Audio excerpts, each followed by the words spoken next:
Praise the Lord. ജീവജലത്തിൻ്റെ പുതിയൊരു എപ്പിസോഡിലേക്ക് എല്ലാ ദൈവമക്കൾക്കും വേഗം വരുന്നവനായ യേശുക്രിസ്തുവിൻ്റെ അതിപരിശുദ്ധ നാമത്തിൽ സ്നേഹ വന്ദനം. ഇന്ന് 2025 ഏപ്രിൽ മാസം 13 തീയതി ഞായറാഴ്ച. ലോകമെമ്പാടുമുള്ള ക്രൈസ്തവ ജനത ഹോസന്ന ഞായറായി ഇന്ന് ആചരിക്കുന്നു, ആരാധനകൾക്ക് നേതൃത്വം നൽകുന്നു. ഈ അനുഗ്രഹിക്കപ്പെട്ട ദിനത്തിൽ ജീവജലം ശ്രവിക്കുന്ന ഏവർക്കും സർവശക്തനായ ദൈവം സകല നന്മകളും അനുഗ്രഹങ്ങളും നൽകി ഈ വിശുദ്ധ ദിനം സ്വർഗത്തിലെ ദൈവത്തെ ആത്മാവിലും സത്യത്തിലും ആരാധിച്ച് ദൈവകൃപയെ അനുഭവിപ്പാൻ സർവകൃപാലുവായ ദൈവം ഇടയാക്കട്ടെ എന്നുള്ള പ്രാർത്ഥനയോടെ ഇന്നത്തെ വാഗ്ദത്ത വചനത്തിനായി ഒരുങ്ങാം. ഇന്ന് ജീവജലത്തിൽ കൂടി പ്രോമിസ് വേഴ്സായി നമുക്ക് ലഭിച്ചിരിക്കുന്നത് വിശുദ്ധ മത്തായി എഴുതിയ സുവിശേഷം 21 അധ്യായം 9 വാക്യം. സെയിന്റ് മാത്യു ചാപ്റ്റർ 21 വേഴ്സ് 9 നാം ഇപ്രകാരം വായിക്കുന്നു: മുൻപും പിൻപും നടന്ന പുരുഷാരം, ദാവീദ് പുത്രന് ഹോസന്ന, കർത്താവിന്റെ നാമത്തിൽ വരുന്നവൻ വാഴ്ത്തപ്പെട്ടവൻ, അത്യുന്നതങ്ങളിൽ ഹോസന്ന എന്ന് ആർത്തുകൊണ്ടിരുന്നു. യഹൂദന് പ്രധാനമായും 7 പെരുന്നാളുകൾ. 1 മാസത്തിൽ ഒരാഴ്ച നീണ്ടു നിൽക്കുന്ന 3 പെരുന്നാളുകൾ. 3 മാസത്തിൽ ഒരു പെരുന്നാള് ഒരു ദിവസം. 7 മാസത്തിൽ ഒരാഴ്ച നീണ്ടു നിൽക്കുന്ന 3 പെരുന്നാളുകൾ. ഇതിൽ വളരെ പ്രാധാന്യമർഹിക്കുന്ന ഒരു പെരുന്നാളായിരുന്നു പെസഹ പെരുന്നാൾ. ഇതാ, ഈ പെസഹ പെരുന്നാളോട് കൂടെയുള്ള ബാക്കി 2 പെരുന്നാളുകളും ആഘോഷിക്കുവാനായി യെരുശലേമിന് ഏകദേശം 20 മൈൽ ചുറ്റളവിലുള്ള എല്ലാ പുരുഷന്മാരും നിർബന്ധമായും എത്തുക പതിവാണ്. മാത്രമല്ല, കഴിവുള്ള എല്ലാവരും ഈ പെരുന്നാളുകളിൽ സംബന്ധിക്കും. അങ്ങനെ ഇവർ പോകുമ്പോൾ പാടുന്ന ഗീതങ്ങളാണ് ആരോഹണ ഗീതം എന്ന നാമധേയത്തിൽ സങ്കീർത്തന പുസ്തകത്തിൽ രേഖപ്പെടുത്തിയിരിക്കുന്നത്. AD 65 ഒരു കണക്കനുസരിച്ച് യഹൂദ ചരിത്രകാരനായ ജോസീഫസിന്റെ ലേഖനത്തിൽ വായിക്കുന്നത് ഏകദേശം 30 ലക്ഷത്തോളം പുരുഷന്മാരാണ് ഈ പെരുന്നാളിൽ സംബന്ധിക്കുവാൻ എത്തിച്ചേരുന്നത്. ആ കാലയളവിൽ ഏകദേശം 2,60,50,000 ആടുകളെ യാഗമർപ്പിച്ചിരുന്നു. അപ്പോൾ ഇങ്ങനെയുള്ള വലിയൊരു ജനസമൂഹമുള്ള ഈ പ്രത്യേക സാഹചര്യത്തിൽ യേശു ബെത്ഫാഗയിൽ നിന്നും ഇതാ കഴുതക്കുട്ടി പുറത്ത് കയറി വരികയാണ്. കഴിഞ്ഞ 3 വർഷത്തെ യേശുവിന്റെ പ്രവർത്തനം ഈ അനേക ലക്ഷം ആൾക്കാരുള്ളതിൽ കുറച്ചാളുകളെങ്കിലും യേശുവിൽ നിന്നും പല വിധത്തിലുള്ള അനുഗ്രഹങ്ങൾ പ്രാപിച്ചവരാണ്. സൗഖ്യം കിട്ടിയവർ, വിടുതൽ കിട്ടിയവർ, അപ്പം തിന്നവർ, കണ്ടവർ, കേട്ടവർ, രഹസ്യമായി അനുഗമിക്കുന്നവർ. ഒരു വിധത്തിൽ പറഞ്ഞാൽ ഉദ്ദേശം 30 ലക്ഷം ആളുകളുണ്ടെങ്കിൽ 1 ലക്ഷം ആളുകളെങ്കിലും യേശുവിൽ വിശ്വസിക്കുകയും യേശുവിനെ മശിയായി ഉൾക്കൊള്ളുകയും ചെയ്യുന്ന ആളുകളാണ്. അങ്ങനെ യേശു കഴുതക്കുട്ടിപ്പുറത്ത് കയറി വരുമ്പോൾ അവർ യേശുവിനെ പല വിധങ്ങളിലാണ് സ്വീകരിച്ചത്. അവർ വഴിയിൽ തങ്ങളുടെ വസ്ത്രങ്ങൾ വിരിച്ചു, വൃക്ഷങ്ങളുടെ ചില്ലിക്കൊമ്പുകൾ വെട്ടി ഇട്ടു, പൂക്കൾ വിതറി, യേശുവിന് ഹോസന്ന എന്ന് പാടി. ഹോസന്ന എന്നാൽ കർത്താവേ ഞങ്ങളെ രക്ഷിക്കണമേ. ഹെരോദാവിന്റെ ഭീകരമായ തേർവാഴ്ചയുടെ കാലഘട്ടം, ഈ സമയത്ത് ജനം റോമ ഗവൺമെന്റിന്റെ കീഴിൽ ബുദ്ധിമുട്ടുന്നു. അങ്ങനെയുള്ള സമയത്ത് ഇതാ യേശു ഈ നിലയിൽ കയറി വന്നപ്പോൾ യേശുവിനെ അവർ ഉള്ളുകൊണ്ട് രാജാവായി സ്വീകരിച്ചുകൊണ്ട് ഒരു രാജാവിനോടുള്ള അപേക്ഷയായി പറയുകയാണ്, കർത്താവേ, ഞങ്ങളെ രക്ഷിക്കണമേ. കഴുതക്കുട്ടി പുറത്ത് കയറുന്നതിന് മുമ്പായി ശിഷ്യന്മാരോട് പറയുന്നുണ്ട്, നിങ്ങൾ പോയി കെട്ടിയിരിക്കുന്ന ഈ കഴുതക്കുട്ടിയെ അഴിച്ചുകൊണ്ടുവരണം. പുറപ്പാട് പുസ്തകം 13-ാം അധ്യായം 13-ാം വാക്യത്തിൽ നാം വായിക്കുന്നുണ്ട്, ഇതാ കഴുതയ്ക്ക് അതിന്റെ കുട്ടിയെ വീണ്ടെടുക്കുന്നതിനായി, കടിഞ്ഞൂലിനെ വീണ്ടെടുക്കുന്നതിനായി ഒരു ആട്ടിൻകുട്ടിയെ പകരം കൊടുക്കണം. അല്ല എങ്കിൽ അതിന്റെ കഴുത്ത് ഒടിച്ചു കളയണം. ഒരു വിധത്തിൽ പറഞ്ഞാൽ ഈ കഴുതക്കുട്ടിയുടെ ഉടയവന് കഴുതക്കുട്ടിക്ക് പകരം കൊടുക്കുവാൻ ഒരാട്ടിൻകുട്ടി ഇല്ലാത്തതിനാൽ അതിനെ കെട്ടിയിട്ടിരിക്കുകയാണ്. അതിനെ കെട്ടിയിരിക്കുന്നത് എന്തിനാണ്? താമസിയാതെ അതിന്റെ കഴുത്ത് ഒടിച്ചു കളയുവാൻ. പ്രിയ ദൈവമക്കളെ, ഞാനും നിങ്ങളും അവരവരുടെ പ്രായത്തിനനുസരിച്ച്, എന്നെ കേട്ടുകൊണ്ടിരിക്കുന്നവർ ആരാധിക്കുന്ന വിശ്വാസ സഭയുടെ ആചാരമനുസരിച്ച് വർഷങ്ങളായി ഹോസന്ന ആരാധനയിൽ പങ്കുചേരുകയും ഹോസന്ന ദിനത്തിന്റെ സന്തോഷം പങ്കിടുകയും ചെയ്യുന്നുണ്ട്. നല്ലത് തന്നെ. പക്ഷേ അതിന്റെ യഥാർത്ഥ അർത്ഥം നാം ഉൾക്കൊള്ളുന്നുണ്ടോ? ഇതാ കൊല്ലപ്പെടുവാൻ വിധിക്കപ്പെട്ട കിടന്ന ഈ കഴുതക്കുട്ടിക്ക് ജീവൻ കിട്ടിയതാണ്. ബന്ധിക്കപ്പെട്ട കഴുതയ്ക്ക് ബന്ധനം അഴിഞ്ഞതാണ്.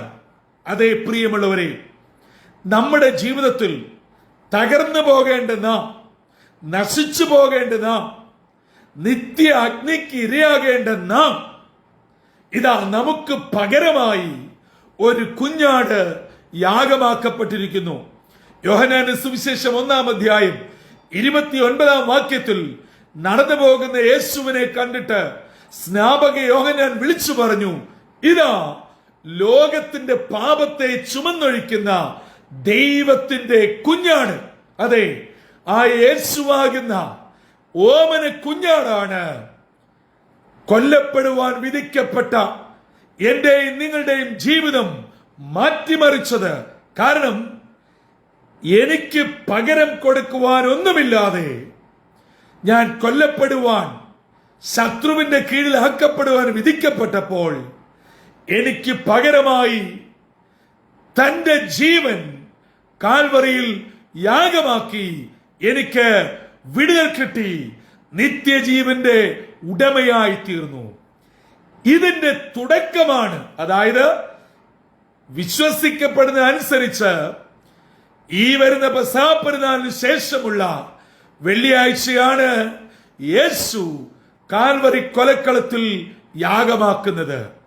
അതിന് മുന്നോടിയായി ഇതാ ഈ ദിനം കഴുതക്കുട്ടിക്ക് വിടുതൽ കൊടുക്കുകയും താൻ കഴുതക്കുട്ടിക്ക് പകരമായി യാഗമാകുവാൻ പോകുന്നുവെന്ന് ലോകത്തോട് വിളിച്ചു പറഞ്ഞ ധന്യമായ സുദിനമാണ് ഈ ഹോസന്ന ദിനം എന്ന് പറയുന്ന ഈ ദിനം. ഇതിന്റെ അന്തസ്സത്തെ ഉൾക്കൊള്ളുന്ന ദൈവമക്കളെ, ഹോസന്ന കൂടി കുരുത്തോല പിടിച്ച് പള്ളിയിൽ പോയി വന്ന് കഷ്ടാനുഭവ ആഴ്ച ആരംഭിച്ചു എന്ന് പറഞ്ഞതുകൊണ്ട് യാതൊരു അർത്ഥവുമില്ല. ഹോസന്നയുടെ യഥാർത്ഥ അർത്ഥം ഉൾക്കൊണ്ടുകൊണ്ട് യേശുവിൽ അടിയുറച്ച് വിശ്വസിക്കുക. എന്റെ പാപ പരിഹാരത്തിനായി തന്നെത്താനെ ഏൽപ്പിച്ചു കൊടുത്തുവെന്ന് താൻ വിളംബരം ചെയ്യുന്ന മഹൽ ദിനമാണ് ഈ ഹോസന്ന ദിനം. അതെ പ്രിയമുള്ളവരെ, അങ്ങനെയാണ് യേശു യെരുശലേമിലേക്ക് പ്രവേശിക്കുന്നത്. കുട്ടികൾ ഉൾപ്പെടെ ജനങ്ങൾ ആർത്തു വിളിച്ചു, ഹോസന്ന, അത്യുന്നതങ്ങളിൽ ദൈവത്തിന് മഹത്വം, കർത്താവേ ഞങ്ങളെ രക്ഷിക്കണമേ. ബന്ധനത്തിൽ നിന്ന്, മരണത്തിൽ നിന്ന്, രോഗത്തിൽ നിന്ന്, ശാപത്തിൽ നിന്ന് വിടുവിക്കുവാൻ കഴിവുള്ളവൻ നമ്മുടെ യേശു കർത്താവ് ഒരുവൻ മാത്രമാണ്. ആകയാൽ ഈ ധന്യമായ ദിനം നമ്മുടെ ജീവിതത്തിൽ ഈ ഹോസന്നയുടെ യഥാർത്ഥ അർത്ഥം വചനപ്രകാരം ഉൾക്കൊണ്ടുകൊണ്ട് പ്രാർത്ഥനയോടെ ഇന്നത്തെ ദിനത്തിലേക്ക് പ്രവേശിക്കാം. അതെ, എനിക്ക് പകരം വെക്കുവാൻ ഒന്നുമില്ലാത്ത സമയത്ത് ഇതാ നിനക്ക് പകരക്കാരനായി, നിനക്ക് ജീവിതം തരുവാൻ, നിന്റെ കഴുത്തൊടിച്ചു കളയാതിരിക്കേണ്ടതിന് പകരമായി ഞാൻ എന്നെ തന്നെ കൊടുക്കുന്നുവെന്ന് ലോക ജനതയോട് വിളംബരം ചെയ്ത് യെരുശലേമിലേക്ക് ഒരു ജയാളിയെ പോലെ, രാജാവിനെ പോലെ പ്രവേശിച്ച യേശുവിനെ ഹൃദയത്തിൽ സ്വീകരിക്കാം. അതുകൊണ്ട് അവർ വിളിച്ചു പറഞ്ഞു, ഹോസന്ന, കർത്താവേ ഞങ്ങളെ രക്ഷിക്കണമേ. അവരുടെ പ്രാർത്ഥനയുടെ ഫലം, അവർ വിളിച്ചു പറഞ്ഞതിന്റെ ഫലം, അതെ, ഈ വരുന്ന വെള്ളിയാഴ്ച കാൽവരി കൊലക്കളത്തിൽ രണ്ട് കള്ളന്മാരുടെ മധ്യേ യാഗമായി തീർന്നു. അതെ, ആ കുഞ്ഞാടിൽ കൂടെ ആര് വിടുതൽ പ്രാപിക്കുവാൻ ആഗ്രഹിക്കുന്നുവോ അവർക്കിന്ന് പരിപൂർണ വിടുതലും സമാധാനവും സൗഖ്യവുമുണ്ട്. ആകയാൽ പ്രിയ വിശ്വാസ സമൂഹമേ, സഭ ഇത് ഓർമ്മപ്പെടുത്തുവാനായി ആചരണങ്ങളും അനുഷ്ഠാനങ്ങളുമായി നമ്മെ പഠിപ്പിക്കുമ്പോൾ വെറും ആചാര അനുഷ്ഠാനങ്ങളിൽ ഒതുങ്ങാതെ യഥാർത്ഥ വചന അർത്ഥം മനസ്സിലാക്കി ഒരു പുനഃസമർപ്പണത്തിന്റെ ദിനമായി ഇന്നത്തെ ദിനം തീരട്ടെ. അതിന് നമ്മെ തന്നെ താഴ്ത്തി ഏൽപ്പിക്കാം. അന്നത്തെ ജനത വിളിച്ചു പറഞ്ഞതുപോലെ നമുക്കും ഈ പ്രഭാതത്തിൽ പറയാം, കർത്താവേ ഞങ്ങളെ രക്ഷിക്കണമേ. ഇന്ന് ഞങ്ങൾ കടന്നു പോകുന്ന വേദനയേറിയ, ഭാരമേറിയ, പ്രയാസമേറിയ ജീവിതത്തിന്റെ സകല അവസ്ഥയിൽ നിന്നും ഹോസന്ന, കർത്താവേ ഞങ്ങളെ രക്ഷിക്കണമേ. കർത്താവ് രക്ഷിക്കുവാൻ സദാ സന്നദ്ധനാണ്, മതിയായവനാണ്. ആ കർത്താവിന്റെ കരം ജീവജലം ശ്രവിക്കുന്ന ഓരോരുത്തരുടെ മേലും നീട്ടി തന്റെ സ്വർഗീയ കൃപയാൽ ഏവരെയും നിറയ്ക്കട്ടെ. അതിന് ഇന്നത്തെ വാഗ്ദത്ത വചനത്താൽ നാം ഒരുക്കപ്പെടുകയും ചെയ്യട്ടെ. തലകളെ വണക്കാം, പ്രാർത്ഥനയ്ക്കായി ഒരുങ്ങാം. ഞങ്ങളുടെ ദൈവമേ, സ്വർഗീയ പിതാവേ, 2000 വർഷങ്ങൾക്ക് പുറകിലായി യെരുശലേമിന്റെ രാജവീഥിയിലേക്ക് പെൺകഴുതക്കുട്ടിപ്പുറത്ത് കയറി വന്ന യേശുവിനെ നോക്കി ഒരുപറ്റം ജനങ്ങൾ വിളിച്ചു പറഞ്ഞു, ഹോസന്ന, കർത്താവേ ഞങ്ങളെ രക്ഷിക്കണമേ. ഒരുവിധത്തിലും മുൻപോട്ട് കൊണ്ടുപോകുവാൻ കഴിയാതെ കഴുത്തൊടിച്ചു കൊല്ലുവാൻ വിധിക്കപ്പെട്ട കഴുതക്കുട്ടിക്ക് വിടുതൽ നൽകിക്കൊണ്ട് ലോക ജനതയോട് പറഞ്ഞു, ഈ കഴുതക്കുട്ടിയുടെ ജീവൻ വീണ്ടെടുക്കുവാൻ ഒരാട്ടിൻകുട്ടി പകരമാകണം. ഇതാ ഈ ലോകത്തിന്റെ മുഴുവനും പാപം പേറുന്ന ഒരാട്ടിൻകുട്ടിയായി ഞാനിതാ വരികയാണ്. ആ കർത്താവിനെ ഉള്ളാലെ സ്വീകരിപ്പാൻ ഞങ്ങളെ ഇവിടുന്ന് ഒരുക്കണമേ. ഹോസന്നയുടെ യഥാർത്ഥ അർത്ഥം ഉൾക്കൊള്ളുവാൻ ഇന്ന് പകൽ അപ്പാ ഞങ്ങളെ സഹായിക്കണമേ. വചനത്തിന്റെ ആഴം ഗ്രഹിപ്പാനും വചനത്തിൽ നിലനിൽക്കുവാനും ഞങ്ങളെ ഒരുക്കണമേ. ഞങ്ങളുടെ പാപത്തിന്റെയും ശാപത്തിന്റെയും രോഗത്തിന്റെയും സകലവിധ ബന്ധനങ്ങളുടെയും മറുവിലെ കൊടുത്ത് വിടുവിക്കുവാൻ കഴിയാതെ വണ്ണമുള്ള സകല കെട്ടുകൾക്കും പകരമായി ഒരുവൻ ഒരിക്കലായി യാഗമായി തീർന്നു എന്നുള്ള സദ്വാർത്ത ഞങ്ങളുടെ ഹൃദയങ്ങളിൽ എന്നും നിറഞ്ഞു നിൽക്കണമേ. ഇന്ന് വചനം കേൾക്കുന്ന എല്ലാ നിന്റെ മക്കളെയും അനുഗ്രഹിക്കണം. സ്വർഗീയ കൃപകളുടെ നിറച്ച് ആത്മനിറവിൽ ഞങ്ങളെ നടത്തണമെന്ന് യേശു ക്രിസ്തു മൂലം അപേക്ഷിക്കുന്നു.